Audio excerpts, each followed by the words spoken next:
Hola, voy a hablar de el texto Sex and Social Justice, publicado en 1999 por Martha Nussbaum.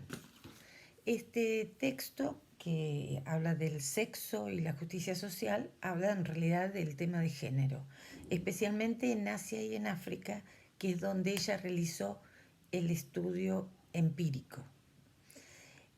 Por un lado vamos a hablar de el método, que es el método de Nussbaum, famoso porque ella estudia el tema de la pobreza y el tema de la mujer de una forma diferente en la filosofía política. Por un lado, en la misma introducción ella dice que el libro tiene más datos empíricos de lo que usualmente se dan en un texto de filosofía política, de la filosofía en sí. Es cierto que la filosofía política es una filosofía práctica, pero sin embargo no hay tantos datos empíricos como los que ella da, estadísticas, estudios de casos, de grupos de mujeres, de mujeres en particular. Esto hace que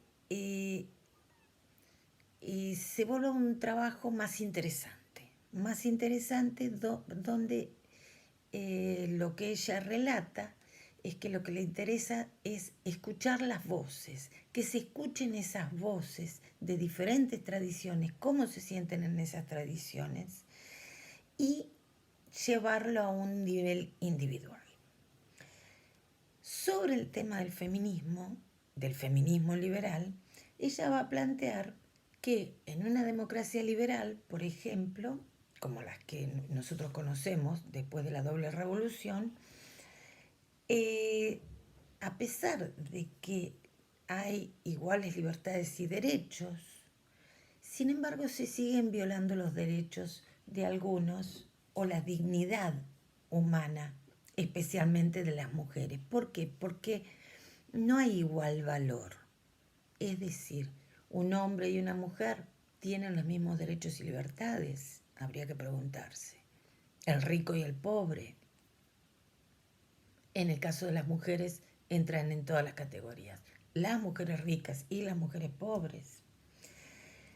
Ella dice que hay algo que le falta a las mujeres y es empleo o la igualdad en el acceso al empleo, seguridad física, integridad, nutrición básica, cuidado de la salud, educación, voz política.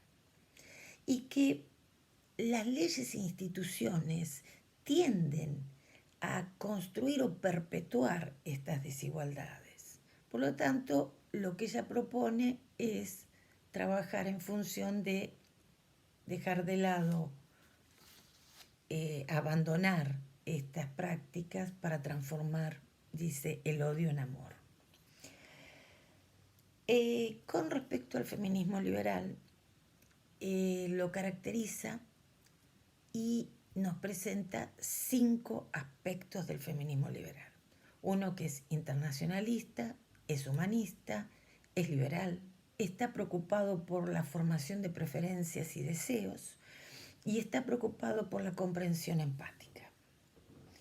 Paso a explicar un poco de qué se trata. ¿Qué es internacionalista? El planteo del feminismo en realidad es internacionalista porque se pretende que todas las mujeres del mundo gocen de los mismos derechos y de las mismas libertades. Apunta a la justicia global, a este debate que se ha dado en los últimos tiempos y, por ejemplo, uno piensa en autores como Thomas Pogge, que se ha dedicado a trabajar sobre el tema. Y la idea, aunque ella no lo desarrolla bien y explica que no lo va a desarrollar bien, la idea es que cada nación es responsable por las capacidades y funcionamientos de las personas humanas, porque así estas personas pueden alcanzar el florecimiento humano, pero además las naciones y los individuos también son responsables por la felicidad del resto de los individuos del planeta. Esto puede parecer exagerado, pero si uno lo lee a Thomas Pogge, habla de cierta responsabilidad positiva y cierta responsabilidad negativa, especialmente entre países pobres y países ricos. Pero está traspasando esta justicia las fronteras y pensando en lo que le preocupa a pueblos que no están cercanos a nosotros, a los cuales es muy difícil de acceder especialmente en lo que implica la comprensión de lo que les pasa. Por lo tanto, ella dice que hay que proteger y promover la dignidad humana de otros pueblos.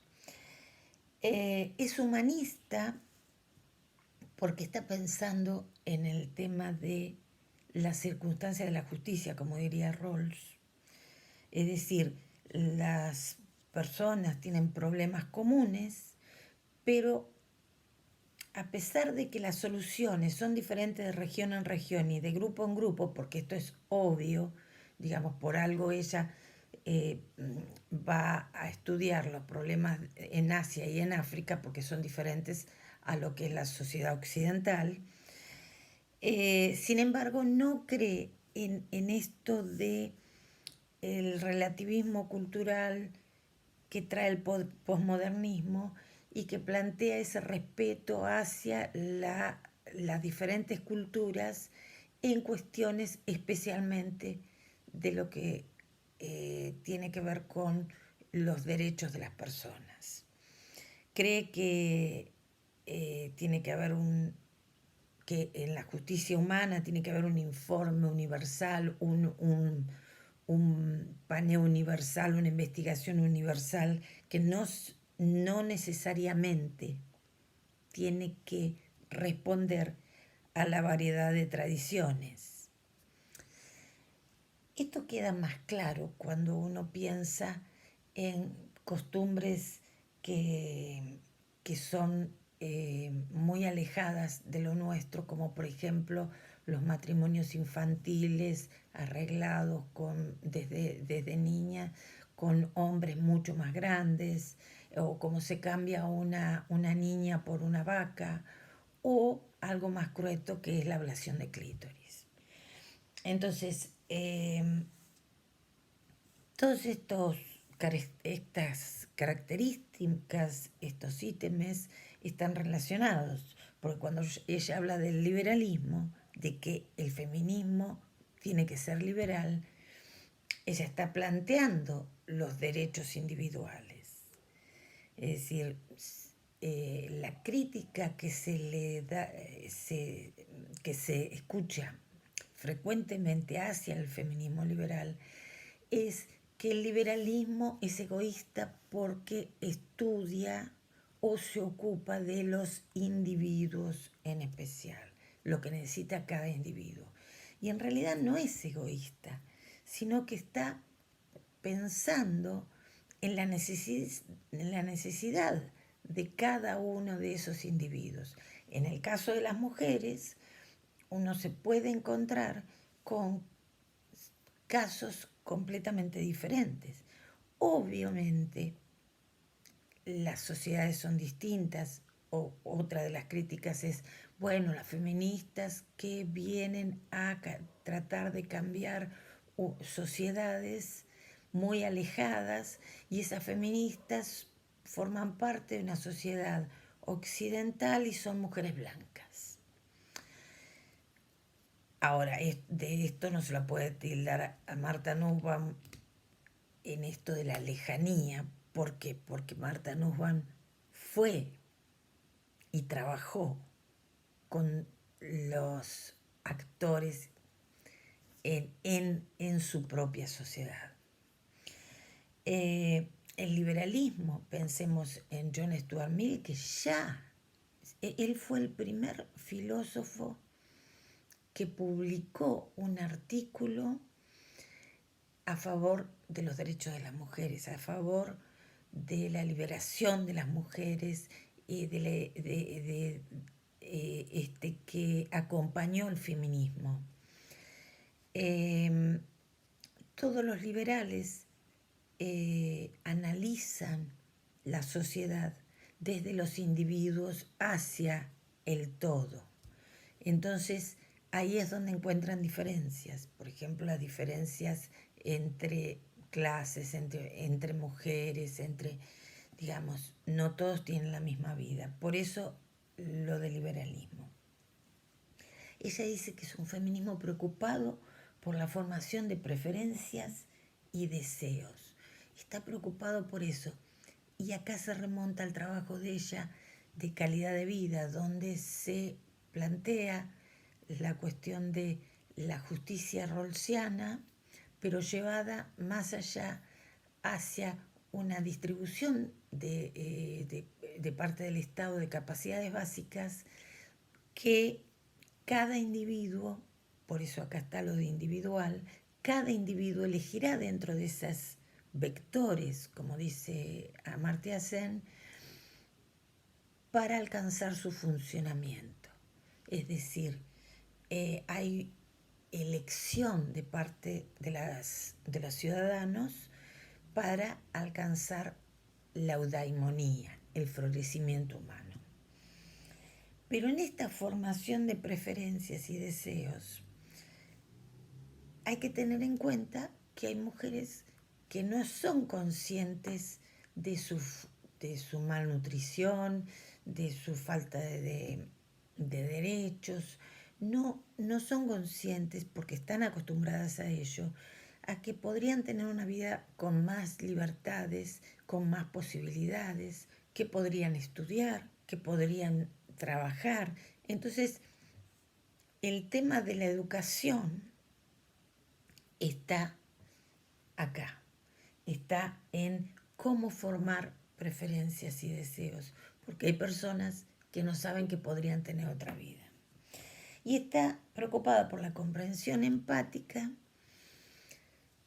porque aquí viene el tema del cuidado y del amor, y viene el tema de las emociones. La mujer está vista como la persona que facilitó en el círculo familiar el tema del cuidado. ¿Por qué? Porque cuidaba a los ancianos, cuidaba a los niños, porque es la que más amor da, porque las madres nos ocupamos más de nuestros hijos, porque ese era nuestro rol en la familia tradicional.